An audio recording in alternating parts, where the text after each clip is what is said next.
일을 마치고 집에 들어온 부부. 남편이 먼저 샤워를 하는데요. 그런데 얼마 지나지 않아 쾅쾅 집문을 두드리는 소리가 납니다. 집요한 초인종 소리와 함께 인터폰 화면에 한 남성의 얼굴이 뜨는데요. 오늘 사건 연구소의 키워드는 공포의 집입니다. 4년 전 바로 이맘때 한 남성의 이 살인 자백에서 이번 사건이 시작됩니다. 네, 그렇습니다. 2021년이었고요. 한밤중에 전남 여수에 있는 아파트에서 사건이 벌어졌습니다. 한 남성이 112에 전화를 걸어서 내가 사람을 죽였다라고 신고를 한 겁니다. 말씀드린 그 아파트 9층에 이 경찰에 찾아가 봤더니 40대 부부가 사망해 있었고요. 60대 장인 장모도 굉장히 심각한 부상을 입은 상황이었습니다. 이 40대 부부의 어린 아이들이 있었는데 그 작업방에 숨어 있어서 다행히 목숨을 건질 수 있었습니다. 자, 한밤중에 낯선 침입자가 40대 부부를 살해하고 60대 장인 장모까지 노렸습니다. 자, 과연 여기서 제일 궁금한 거 112에 직접 신고를 해서 내가 사람을 죽였다고 했던 사람 누구였습니까? 네, 그 범인의 정체는 피해자들의 아랫집인 8층에 살던 34살 장 씨였습니다. 장 씨 평소에도 관리사무소랑 112에 소음 민원을 자주 넣었다고 해요. 그리고 수시로 윗집을 찾아가서 시끄럽다고 항의를 했다고 합니다. 피해 가족이 집안에 매트도 다 깔고 걸음걸이도 일부러 조심히 걷고 하기도 했는데 장 씨의 항의가 멈추지 않았었고요. 근데 사실 이 층간소음이라는 게 꼭 바로 위아래에 있는 집에서만 나는 게 아니잖아요. 그래서 피해자들이 다른 집 소리일 수도 있다고 아주 정중하게 양해를 구한 적도 있다고 해요. 하지만 장 씨에게는 통하지 않았습니다. 범행 12일 전에도 경찰에 전화를 걸어서 층간소음으로 고소를 할 수 있냐고 문의를 했다고 합니다. 박 변호사님, 항상 이렇게 층간소음 때문에 벌어진 강력 사건을 전해드릴 때마다 많은 분들이 이런 말씀을 하십니다. 적지 않은 분들이. 이 강력 사건 자체는 옳지 않지만 그 심정은 이해한다. 보통 이런 반응을 보여주시는 분들도 적지 않거든요. 그렇죠. 정말 그랬습니까? 실제로 너무 소음이 있어서 견딜 수 없는 상황이었냐 이 부분인데 이웃들의 진술에 따르면 소음이 거의 없었다라고 합니다. 소음이 없는데도 이런 일이 일어났다는 건데요. 딸들이 있었는데 딸들이 10대예요. 10대가 뛰어놀거나 하지는 않아요. 또 조용히 앉아서 그림 그리기 좋아하던 아이들이었기도 하고 심지어 샤워 소리가 들린다면서 밑에 장 씨가 항의를 많이 했던 걸로 보입니다. 그래서 샤워하는 것까지 시끄럽다고 하면 사실 방법이 없다고 봐야 될 것 같고요. 또 어떤 일이 있었냐면 본인이 직접 잡음이나 이런 것들을 장 씨가 녹음을 해가지고 자신의 모친한테 보내면서 야, 위에 소리가 이렇게 많이 난다라고 얘기를 또 한 적도 있다고 합니다. 결국은 조사를 해보니까 이 본인이 그렇게 피해 당한다라고 좀 착각을 한 것 같아요. 망상에 빠졌군요. 또 이 피해 가족들이 자신을 감시하고 괴롭힌다라고 믿었던 것으로 드러났습니다. 자, 들으신 것처럼 다른 건 몰라도 샤워 소리가 시끄럽다. 이거는 정말 좀 황당한 얘기 아닙니까?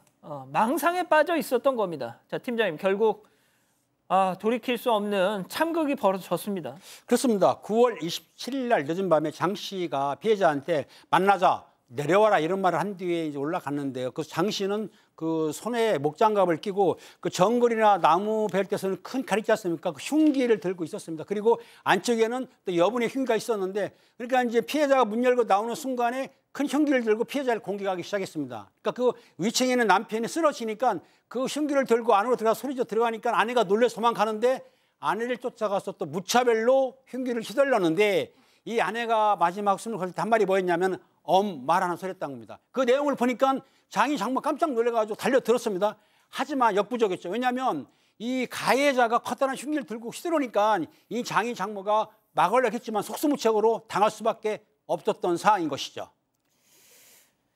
저희가 이제 당시 사건 정황을 구체적으로 전해드리진 않겠습니다만 장인과 장모가 지켜보는 앞에서 이 딸과 사이가 이렇게 비참하게 살해됐습니다. 이 모습을 또 그 현장에는 또 어린 두 딸도 있었잖아요. 네, 10대 두 딸들이 현장에 있기도 했었는데요. 일단 40대 부부는 머리와 복부에 치명상을 입고 그 자리에서 즉사를 했고요. 장인이 다친 몸으로 119에 신고를 시도했다고 합니다.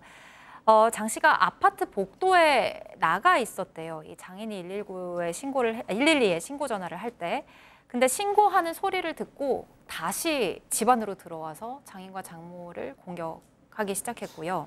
그 사이에 이제 10대 딸들이 작은 방으로 달려가서 문을 걸어 잠근 채 숨을 죽이고 있었는데요. 아마 그 참혹한 장면들을 아이들도 봤겠죠.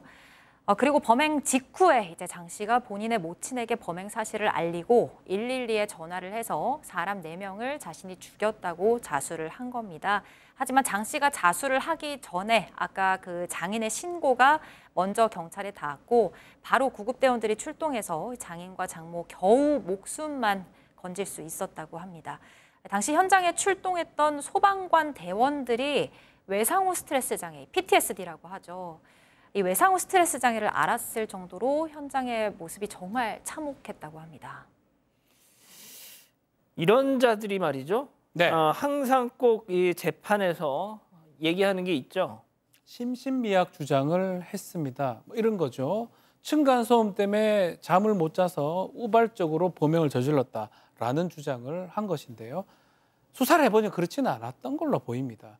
이 범행을 저지르기 전에 여러 인터넷 매체를 통해서 600여 종의 흉기 같은 것들을 검색을 했고요. 그중에 하나 흉기를 구입을 해서 살해를 하게 됐고 일부 진술한 것도 있어요. 뭐 머리를 뭐 어떻게 하겠다, 쪼개겠다 이런 진술을 했던 적도 있었다고 하는 거 봤을 때는 계획적으로 계속적으로 범행을 시도했던 것으로 보이는 상황이고 다만 이제 이 정신과나 뭐 음주 상태는 아니었는데 이제껏 일정한 직업 없이 이제 집에서 있었던 상황이고요.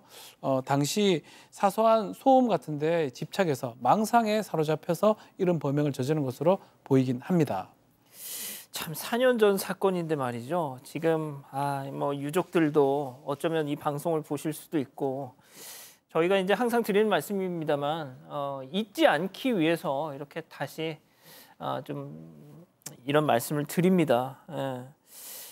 왜 당시에 신상 공개가 안 됐을까요? 참. 그러게요. 너무 참 이해가 안 가는 상황인데 말씀하신 것처럼 이게 3대에 걸친 비극이 돼버렸던 겁니다. 40대 부부가 이 졸지의 생명을 잃었고 그 모습, 딸이 죽어가는 모습을 60대 장인 장모 부부가 봤던 겁니다. 그리고 두 딸은 한꺼번에 부모님을 다 잃어버린 거예요. 3대가 지금 큰 피해를 입은 거고 지금 이제 그때 10대였으니까 지금도 아직 어린 나이지 않습니까? 예. 어떻게 지금 사회생활을 거쳐 나가고 있는지 참 걱정스럽고 사실 죄스러울 정도의 마음이 드는데요. 이 와중에 자기는 기억이 나지 않는다고 무죄 주장까지 했었다는 거예요. 근데 검찰에서는 이건 뭐 아까 박 변호사가 얘기한 것처럼 흉기 다 준비했고 심지어 망설이지도 않았고 이런 주장들을 다 했기 때문에 법원에서도 받아들이지 않았고요.